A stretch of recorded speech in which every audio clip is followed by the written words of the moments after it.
تو ان کی والدہ فوت ہو گئی، اور اس کے بعد والد نے جو دو چھوٹی بہنیں تھیں اپنا جو گھر تھا وہ سارا ان کے نام کر دیا کہ پتہ نہیں میرے بعد ان کے ساتھ کیا ہوگا کیا نہیں ہوگا۔ اس ڈر سے اس نے وہ اپنا جو گھر تھا وہ سارا دو بہنوں کے یعنی دو بیٹیوں کے نام کر دیا،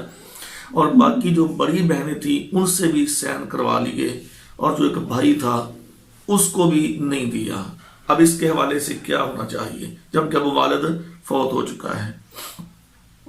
دیکھیں بھائیو، رسول اللہ صلی اللہ علیہ وسلم نے، صحیح بخاری کی حدیث ہے اور یہ حدیث نمبر 2527 ہے، نبی صلی اللہ علیہ وسلم نے فرمایا کہ اپنی اولاد کے درمیان تقسیم کرنے میں انصاف سے کام لو، یعنی اس میں برابری ہونی چاہیے، عدل ہونا چاہیے، کسی کے ساتھ کسی قسم کی زیادتی نہیں ہونی چاہیے کہ کسی کو زیادہ یا کسی کو کم دیا جائے۔ اور اسی طریقے سے صحیح بخاری کی دوسری حدیث ہے، حدیث نمبر یہ 2742 ہے، رسول اللہ صلی اللہ علیہ وسلم نے فرمایا کہ اگر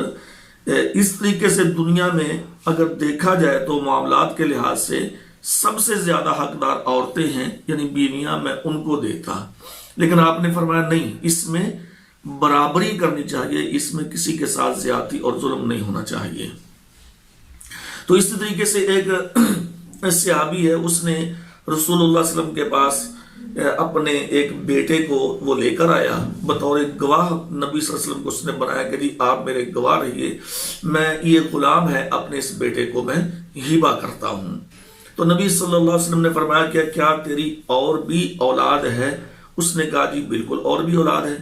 تو آپ نے فرمایا کہ کیا تو نے سب کو ایک ایک غلام دیا ہے؟ اس نے کہا نہیں جی اسی کو دیا ہے۔ آپ نے فرمایا یا تو سب کو ایک ایک غلام دو یا اس سے بھی واپس لے لو۔ اور ایک روایت میں ایک باغ کا ذکر آتا ہے، جی میں اس کو باغ دینا چاہتا ہوں، تو آپ نے فرمایا سب کو دیا؟ اس نے کہا نہیں، آپ نے فرمایا اس سے بھی لے لو یا سب کو اس طریقے سے دو۔ تو ان احادیث سے میں یہی بات واضح ملتی ہے کہ جو تقسیم ہے یہ اولاد کے درمیان برابر کی ہونی چاہیے۔ وہ میرے بعد کیا ہوگا، یہ چھوٹے ہیں، یہ بڑے ہیں، یہ اپنے گھر میں ہیں، یہ فلاں گھر میں ہیں، یہ ہماری اپنی سوچ ہے۔ اسلام کا اس چیز کے ساتھ، اس سوچ کے ساتھ کوئی کسی قسم کا بھی تعلق نہیں ہے۔ تو لہٰذا ہمیں جو تقسیم ہے اولاد کے درمیان بالکل برابر کرنی چاہیے۔ تو اب اس جو سوال ہے کہ اب دو بہنوں کے پاس گھر ہے، اب کہتے ہیں سوال کرنے والوں نے کہا کہ جی اب وہ بھی شادی شدہ ہے اور وہ بھی یعنی کہ مالی حیثیت سے کوئی کمزور نہیں ہے، وہ بھی ٹھیک ہے،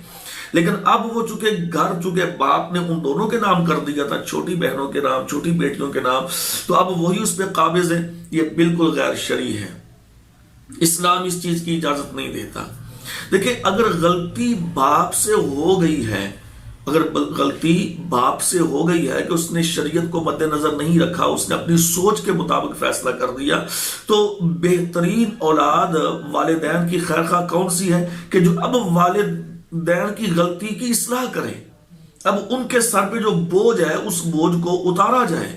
اب ان کے بوجھ کو اسی طریقے سے اتارا جائے گا، ان کو عذاب سے اسی طریقے سے بچایا جائے گا کہ اب اس تقسیم کو دوبارہ شریعت کے مطابق کیا جائے۔ وگرنہ یہ ان پر تو گناہ ہے ہی ہے، اس باپ کے اوپر تو گناہ ہے ہی ہے کہ اس نے شریعت کو مد نظر نہیں رکھا۔ اب کہیں گے جی وہ تو اتنا علم نہیں تھا، وہ جاہل تھے، فلاں تھے، دنیا کے حوالے سے تو ان کے پاس دنیا کا تو ان کے پاس بہت علم ہوگا، تو دین کے حوالے سے انہوں نے علم حاصل کیوں نہیں کیا؟ اور پھر اتنی پیچیدگیاں ہیں، اتنے اہم مسائل ہیں، ان کو تو سیکھنا یہ تو بہت ضروری ہے مسلمان کے لیے۔ اور پھر یہاں پہ یہ بات کہنا پڑتی ہے، کس قدر افسوس کہ ہم مسلمانوں پہ کہ ہم نے اپنے دین اسلام کو نہیں سمجھا،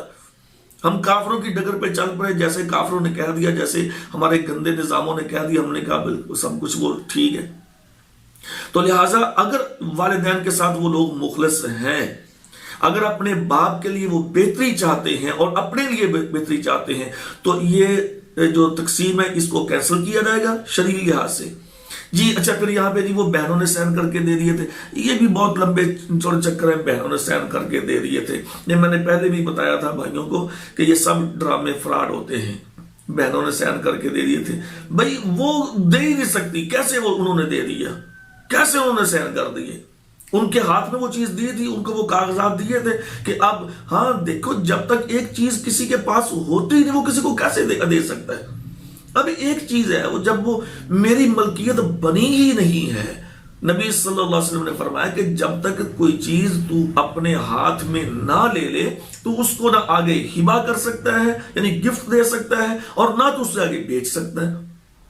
یہ تو میں ڈبل جرم کر بیٹھا ہوں کہ ایک چیز میرے پاس ابھی آئی نہیں ہے، ہاں جی، اور اس کو میں پہلے ہی کہ کسی دوسرے کے نام کر دوں، یہ تو جائز ہی نہیں ہے۔ اس لیے اب اس تقسیم کو، اگر مسلمان ہیں، شریعت کے ساتھ ہمارا تعلق ہے، اسلام کے ساتھ ہمارا تعلق ہے، تو اس تقسیم کو کینسل کر کے، اگر ہم چاہتے ہیں کہ ہمارا باپ بھی عذاب سے بچے، ہم بھی عذاب سے بچیں، تو اس تقسیم کو کینسل کر کے دوبارہ نئے سرے سے سب